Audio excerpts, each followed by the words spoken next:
still remain when you ain't. Let's see what's going on with it. Knock, knock.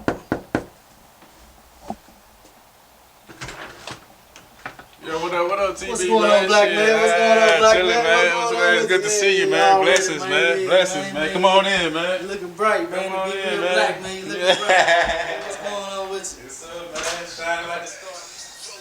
Yeah, we back in here, man, with my boy C Black, man.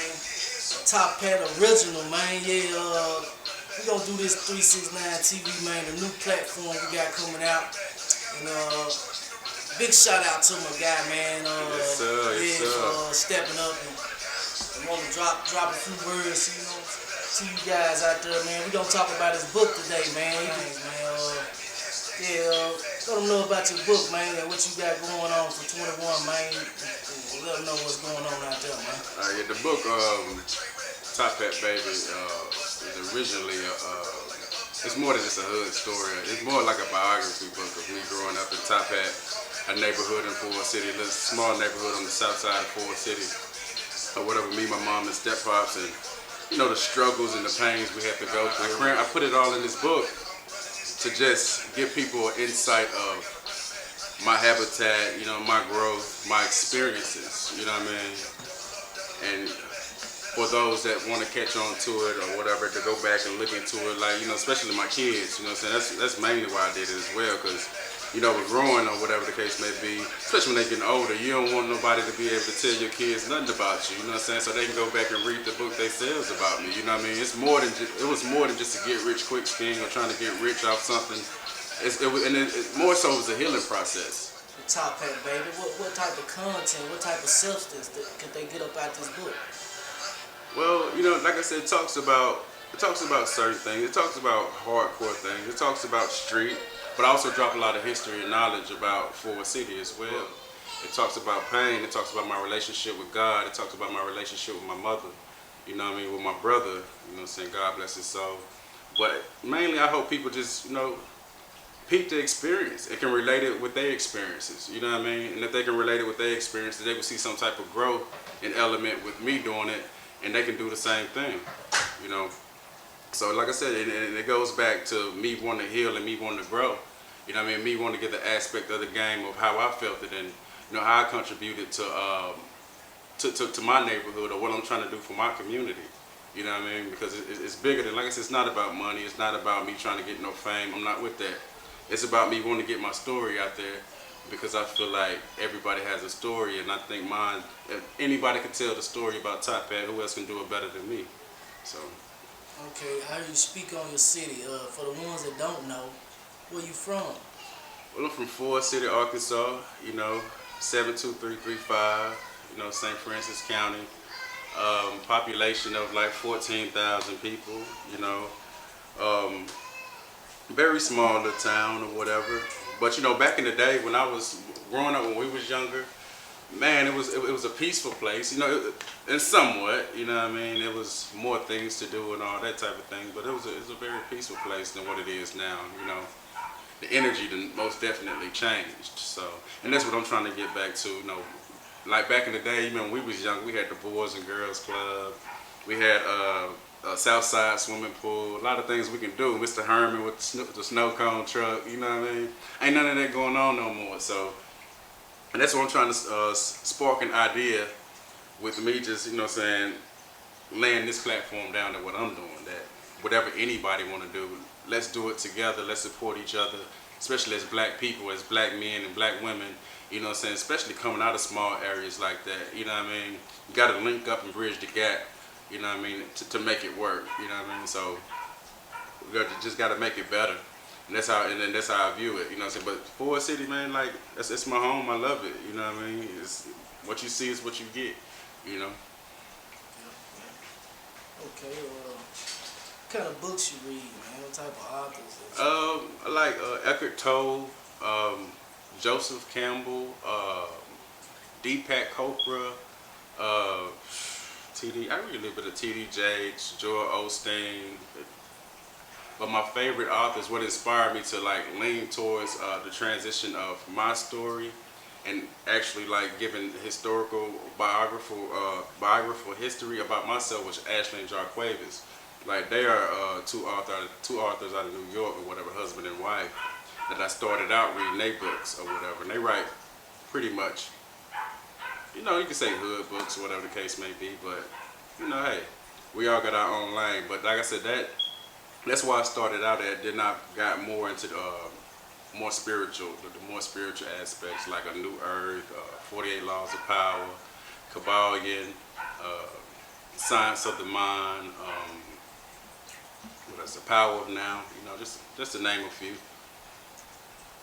Okay, out of that fruit, who was your favorite author? I said my favorite author, I would have to say, would have to be Gary Zukav, Seed of the Soul. Like he's cold, you know what I mean? He's cold. He laid down the game in a different way of made me understand certain things that I question about my spirituality. You know what I mean? When I picked up his book and read it, it opened my eyes to a more broader consciousness. And it opened my eyes and gave me clear direction. For some people that don't understand the fundamental parts of reading, could you kind of like give them a better idea of? Yeah, because it broadens your imagination. You know what I mean? And that's where your creativity comes from. When I like reading books better than I do watching a movie, because when you're reading a book, you can actually play it out in your head. You can actually play it out in your imagination of, saying how these characters are being acted out or being told in the book. You know what I mean? So reading is always a good thing because it gives you an insight on what other people think. You know what I mean? Or what other people feel. You know what I mean? So it's always a great thing to read. What would you say was your biggest impact, the biggest, something that happened in your life that you would say it was a positive movement to where you at now? Thinking about it now, I ain't look at it like this then, but I feel like it slowed me down in a way where it made me get my shit together or whatever, get my, get on a better path. Is when I had the car wreck. You know what I mean? I was living in North Carolina, and I was doing some things I wasn't supposed to have been doing. Of course, and I flew through the window of a car. And I had to be resuscitated. But after that, I started taking life more serious because it was one thing after the next. So, that thing right there, it impacted me where I wanted to do better, where I wanted to live a better life, where I wanted to see things different, where I wanted to be alive. Because then, before those things, I didn't give a damn, And, we all have our flaws, I'm flawed now, we all are, you know what I mean? But still, to the same extent, I have grown from that person to this person that I'm trying to become. So it would most definitely be the car wreck. You know what I mean? People be like, well, how is that a positive aspect? Because, God had His way of sitting you down. You know what I mean? If you don't want to sit down. So that's why I would have to say the car wreck, most definitely. Okay, if you don't mind, can you speak on that situation as far as the car wreck and what happened? Well, we was in Fayetteville, North Carolina. Me and Steven Seidel or whatever. He's in jail right now or whatever. And we was riding around, trying to go cop some weed or whatever. And we was riding and just drinking, kicking it. Not the usual. We had left Jacksonville actually. And by the hour into the ride, I started feeling funny in my gut, like damn, just feeling like something was gonna happen. I had that feeling all day because me and my cousin EB, we wasn't vibing on that level like we supposed to been because we had just got into an argument the day before. So we're riding, going to Fayetteville from Jacksonville, and like I had this feeling. They say you can feel it when something about to happen. I had this feeling all day, like something was gonna happen to me. You know what I mean? But I didn't know. So Steven came pick me up. We on our way on our journey. The whole day was going good. We kicking it, laughing, drinking. Getting a little money. You know what I mean, or whatever. But okay, that nightfall hit. Him and his brother got to arguing. It was funny because EB was like my brother. Me and him had got to arguing. Then he got to arguing with his brother. Later on that evening. Then we leave. Steven got into it with some dudes or whatever. So we didn't think shit of it. We leaving, riding down the, I forgot the name of that boulevard or whatever, and Steven driving, you know, he thought he had seen the guys or whatever. He driving, he's speeding, and the girl that was sitting in, his baby mama that was sitting in the front seat, yanked the wheel or whatever. She yanked the wheel, and he already had an axle on his car that was already fucked up. She yanked the wheel, and it caught, and it flipped the whole car, and I flew through the window. And next thing I know, I just woke up in the hospital, you know what I'm saying, like all swollen, and they was telling me they had to resuscitate me. Resuscitate me and all that type of stuff. Because what happened after that, I really don't remember much. But I do, you know, a couple people passed away, you know what I mean? And I'm thankful to be here. That's why I say that impacted my life in such a major way. You know what I mean? It made me appreciate and value certain things, especially my kids, because little Chris was just being born. He's about to be born a couple months prior, you know what I mean? So to be alive and to see him, you know what I mean, born and all that, and see my other kids, it means the world. Okay. Speaking on your kids, man, how many kids you got, man? I got 4. Desire, she's the baby. She's the one in the room. Y'all hear singing. Little Chris, he's the oldest. Julian, my middle boy. Nicholas, he's the one after Julian. They all live in Philly or whatever. They're not with me right now, but you know, I talk to them every other day and try to, you know, give them love the best way I know how, you know.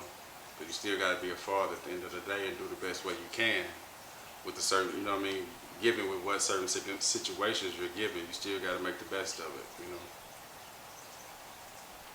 Yeah, that's true. So what can you do? What hand or what role can you play in the young guys, like knowing the fact that where you come from and how you was to where you at now? What type of role or what type of hand could you play? Don't be like me, you know what I mean? Because even though, you know, you get this right here, it's still so many demons, you know what I mean, that you still have to face in your life, you know what I mean? Like, especially when you was in the streets like we were back then, you know, doing any and everything, you know, the healing process, it takes your whole life, you know what I mean? The pain exists inside you your whole life, you know what I mean? You get those moments where it's peaceful and you feel accomplished and you feel like you have succeeded in some ways, which you probably have. But for me, it's never enough because, like I say, you know, the pain runs so deep that, you know, those people that I actually loved and actually, you know what I mean, got the game from and actually ran with, they not here. You know what I mean? Like, all my friends are almost dead, pretty much dead, or doing life in prison. So if I would have to tell a young man anything that's trying to grow up in the streets or growing up in a certain type of environment, or you know what I mean, or in a neighborhood that, you know what I mean, he's just around certain type of things, don't be like me, and don't be like the guy you see on the corner. Don't be like the dude that's riding the rims. Don't do none of that. You know what I mean? Draw your own concepts. You know what I mean? When you draw your own concepts for your own life, you become a leader. Especially for me, like I was saying before, my mama laid down the right foundation for me. It was just me grabbing concepts from other guys, thinking that was the way to go. You know what I mean? It left me distracted, and it caused a lot of pain and a lot of misfortune. But luckily, I guess, this was my purpose and plan for what God wanted me to do. So for the young guys that's watching, basically what he's telling you is have an independent thought. Think for yourself. Don't let nobody control your thoughts because you see something going a certain type of way. Don't think that's the way it's supposed to go. Have your own thoughts on that situation. Just hit a button, Morty. Give me a beat. Oh man. Okay. All right.